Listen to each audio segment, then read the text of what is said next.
माझी बहीण वयाने माझ्यापेक्षा खूप मोठी असून देखील सारखं लग्नासाठी नकार द्यायची. तिच्यामुळेच तर माझ्या लग्नाला खूप उशीर होत होता. मी तर नवऱ्यासाठी खूपच आतुर झालेले होते. माझं तारुण्य मला सुखाने बसू देत नव्हतं.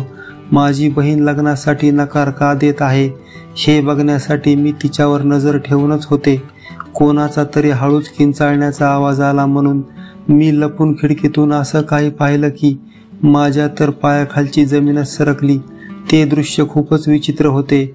माझी मोठी बहीण आणि ती व्यक्ती दोघेही रूममध्ये अशा अवस्थेत होते की त्यांच्या अंगावर 1 इंच देखील कपडे. माझं नाव रुपाली आहे. मी 32 वर्षाची असून देखील अजून माझे लग्न झाले नाही, कारण माझी मोठी बहीण माझ्यापेक्षा 5 वर्षांनी जास्त आहे आणि ती वेळोवेळी लग्नाला नकार देते. म्हणून मला सुद्धा लग्न करता येत नव्हते. थोरल्या बहिणीचे लग्न झाल्याशिवाय माझे आई वडील माझा विचार कसा करतील.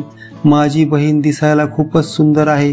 ती एवढी सुंदर आहे की कोणीही देखणा पुरुष तिला एकाच नजरेत पसंती देईल. दर 1-2 दिवसात आमच्या घरी पाहुणे येत होते, पण माझी बहीण काही ना काही कारण काढून मुलाला लग्नासाठी नकार द्यायची. ती याचे कारण आम्हाला देखील सांगत नव्हती. एकदा तर आमच्या घरी सुंदर, उंच आणि खूपच देखणा तरुण आला होता.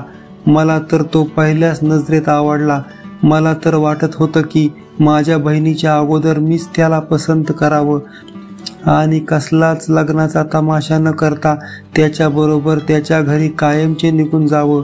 एवढा देखणा होता तो. त्याचा शब्द माझ्या अजूनही कानावर पडतो. मी त्याला कधीही विसरू शकत नाही. माझं तर त्याच्यावर मनच जडलं आहे. पण माझ्या बहिणीने त्याला देखील नकार दिला. मला कळत नव्हतं की एवढा देखणा पुरुष पाहून माझी बहीण त्याच्या प्रेमात पडली नव्हती.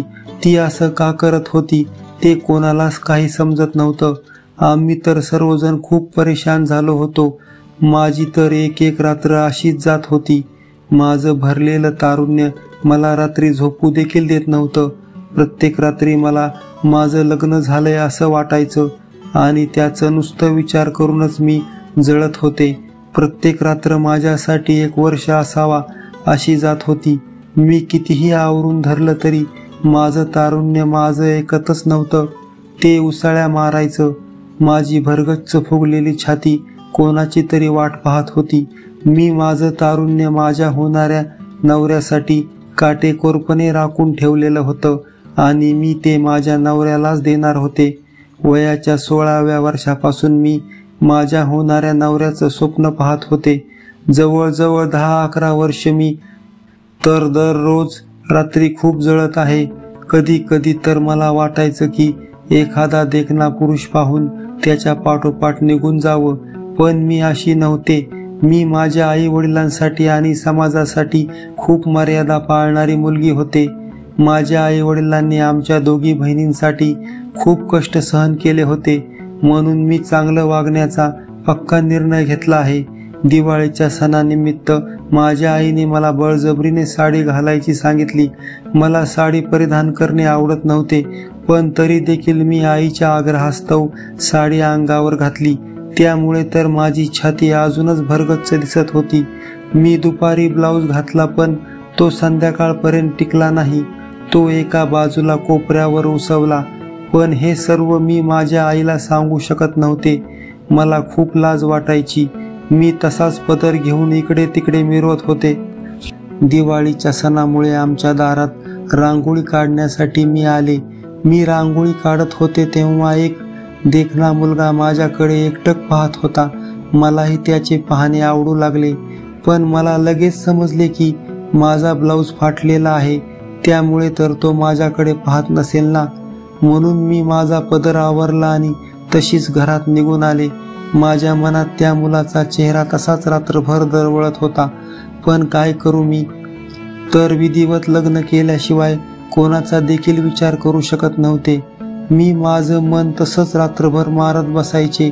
कधी कधी मला माझ्या मोठ्या बहिणीचा म्हणजे राधिकाचा खूप राग येत होता.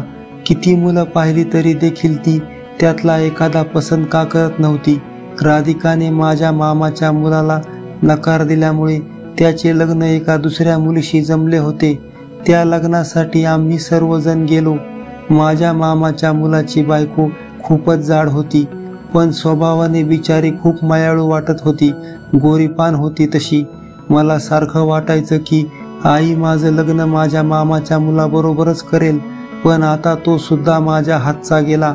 लग्नामध्ये आमच्या नात्यातील खूप मुली आलेल्या होत्या. आमच्या वयाच्या जेवढ्या मुली होत्या त्या सर्वांना 2-3 मुलं बाळ होती आणि आम्ही तर तसेच कुमारी राहिलो होतो. लग्न झाल्यानंतर जेवणाचा कार्यक्रम चालू होता. मला बाथरूम आल्यामुळे मी त्या दिशेने निघाले. तेव्हा मी एका बंद रूममधून कोणाचा तरी कणल्यासारखा आवाज ऐकला. आवाज तर मला ओळखीचा वाटत होता. तो आवाज मला माझी बहीण राधिकासारखा वाटत होता, म्हणून मी हळूच दाराला कान लावून उभा राहिले. हो, तो आवाज तर खरंच राधिकासारखाच होता, पण मला कळत नव्हतं की ती आतमध्ये एवढ्या मोठ्याने कणत का आहे. अचानक रूममधील आवाज बंद झाला. दिवसभर लग्नाच्या घाई गडबडीत असल्यामुळे मी उपाशीच होते, म्हणून मी झटपट हात धुवून जेवणाकडे निघून गेले. जेवण करताना माझ्या मनात सारखं त्या रूमबद्दल विचार येत होता. मला वाटत होतं की मी आतमध्ये काय आहे ते पाहायला पाहिजे होते. मला ते पाहण्याची ओढ लागू लागली, म्हणून मी झटपट जेवण केले आणि परत त्या रूमच्या दिशेने गेले. आता राधिका बरोबर अजून एका व्यक्तीचा असाच कणलेला आवाज येत होता. आधी एकच आवाज होता, आता 2 आवाज मला ऐकू येत होते, पण माझी दाराची बेल वाजवण्याची देखील हिंमत होत नव्हती, म्हणून मी फक्त कान देऊनच तो आवाज ऐकत होते. माझ्या तर अंगावर काटाच फुटत होता. असा विचित्र आवाज मी कधीच ऐकला नव्हता. ते सुख होते की दुःख होते हेच मला समजत नव्हते. अधूनमधून आनंदाने हसण्याचा देखील आवाज यायचा. मला मागून कोणाचा तरी आवाज आला. मी वळून पाहिले तेव्हा ती माझी आई होती. आईने मला हाक मारली. मी आईला याबद्दल काही सांगू शकत नव्हते. आईच्या हाकेबरोबर मी धावत तिच्याकडे गेले आणि आईला म्हणाले की आई, राधिका कुठे आहे? एवढे मोठे लग्न झाले, मला ती कुठेही दिसली नाही. ती आपल्या बरोबर आली होती ना, मग आता कुठे आहे ती? मग आई आणि मी राधिकाला शोधू लागलो. मंडपामध्ये गेल्यानंतर पाहिले की राधिका पाहुण्यांना साड्या वाटत होती. राधिकाला पाहून माझ्या जीवात जीव आला. मला वाटू लागले की तो राधिकासारखा आवाज कोण्या दुसऱ्या मुलीचा असेल. मी तर उगाच गैरसमज करून घेतला होता की तो आवाज माझ्या बहिणीचा आहे. बरं झालं माझी बहीण इकडे मंडपात आहे. मला तर खूपच काळजी पडली होती, पण मला सारखे सारखे वाटू लागले की मग त्या रूममध्ये नेमकं काय चालू होतं? त्या रूममध्ये नेमकं कोण होतं? आतमध्ये काय घडामोडी चालल्या असाव्यात जेणेकरून तो आवाज येत होता? पण त्या रूममध्ये काहीतरी गूढ होतेच असे मला सारखे वाटत होते. पण दुसऱ्याच्या गावाला असल्यामुळे मी त्या रूममधल्या आवाजाबद्दल व या गोष्टीबद्दल कोणालाही सांगू शकत नव्हते. जर काही आतमध्ये निघाले नाही तर माझाच अपमान झाला असता. आधीच तर आम्ही दोघी बहिणी वयाने एवढ्या मोठ्या झालो आहेत आणि आमचे लग्न देखील नाही.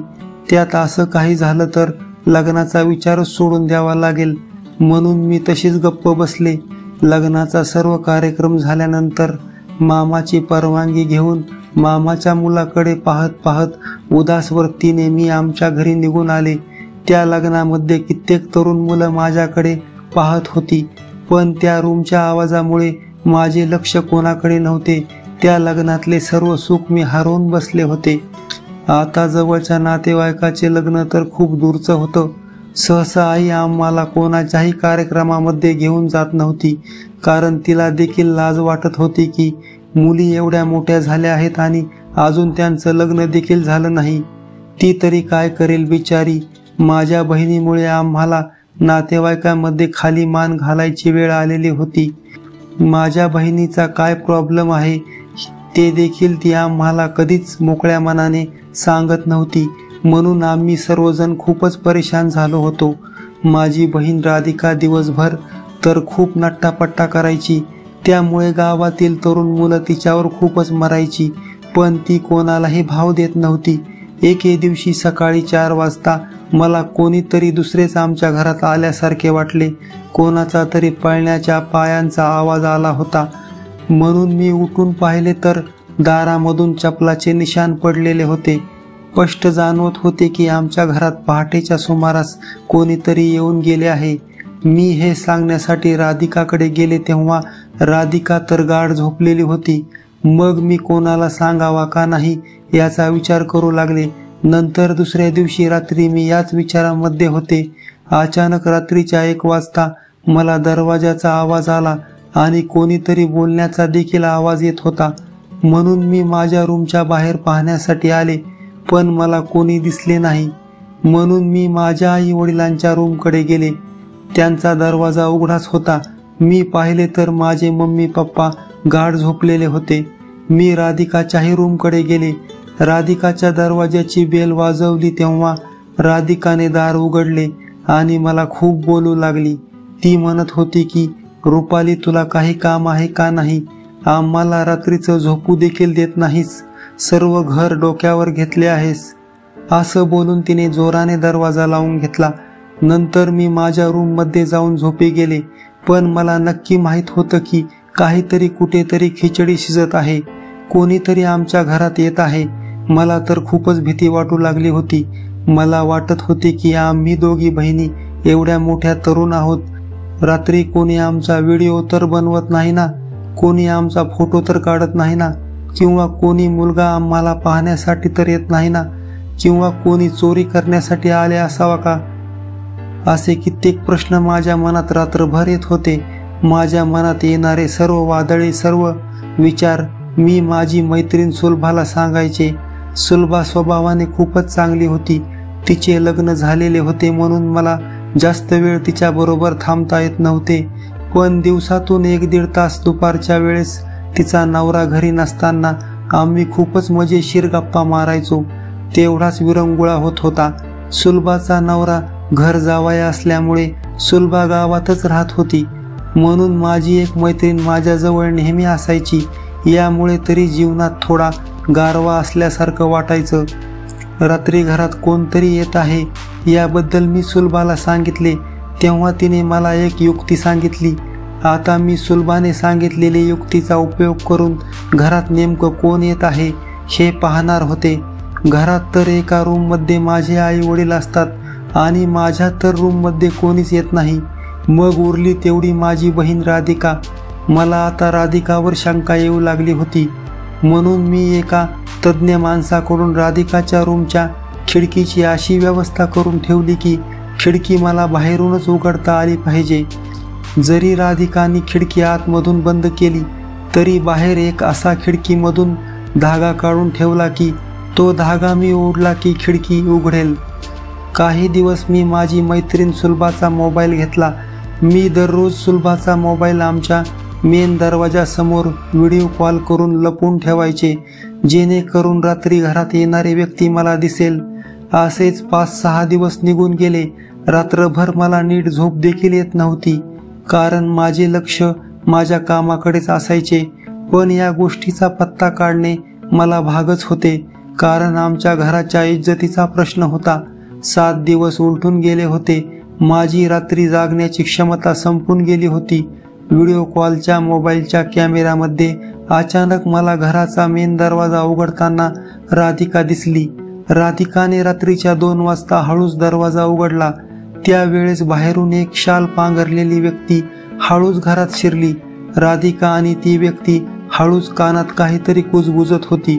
मग राधिका त्या शाल पांघरलेल्या व्यक्तीला आपल्या रूममध्ये घेऊन गेली व रूमचा दरवाजा आतून बंद केला. माझं तर हृदय धडधड करीत होतं.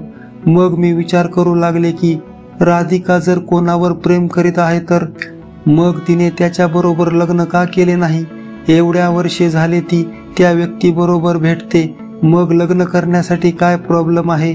आई वडिलांना तिने याबद्दल सांगितले असते तर त्यांनी आनंदाने तिचे लग्न लावून दिले असते. मग तिला एवढं लपून छपून प्रेम करण्याची काय गरज आहे? मी तशीच माझ्या रूममधून उठले आणि राधिकाच्या रूमकडे गेले. मला आता रूमच्या आतमधील सत्य पाहायचे होते. रूममध्ये नेमकं काय होत आहे हे मला बघायचे होते. रूममध्ये मला राधिका ओरडल्यासारखा आवाज येत होता. तो आवाज त्या लग्नातल्या आवाजासारखाच होता. मग मी खिडकी जवळ गेले आणि हळूच धागा खेचला. तेव्हा खिडकी अलगद उघडली आणि माझ्या पायाखालची जमीनच सरकली. माझ्या तर डोक्यावर आभाळ कोसळले. मी असे विचित्र दृश्य माझ्या आयुष्यात कधीही पाहिले नव्हते. ते खूपच विचित्र होते. ज्याप्रमाणे नवरा बायको रात्री जे काही करतात ते तसेच होते. त्या दोघांच्या अंगावर 1 इंच देखील कापड शिल्लक नव्हते. माझी बहीण राधिका तर खूपच विचित्र अवस्थेत होती आणि हळूहळू ओरडत होती व माझ्या बहिणीबरोबर दुसरा कोणी पुरुष नसून एक मुलगीच होती.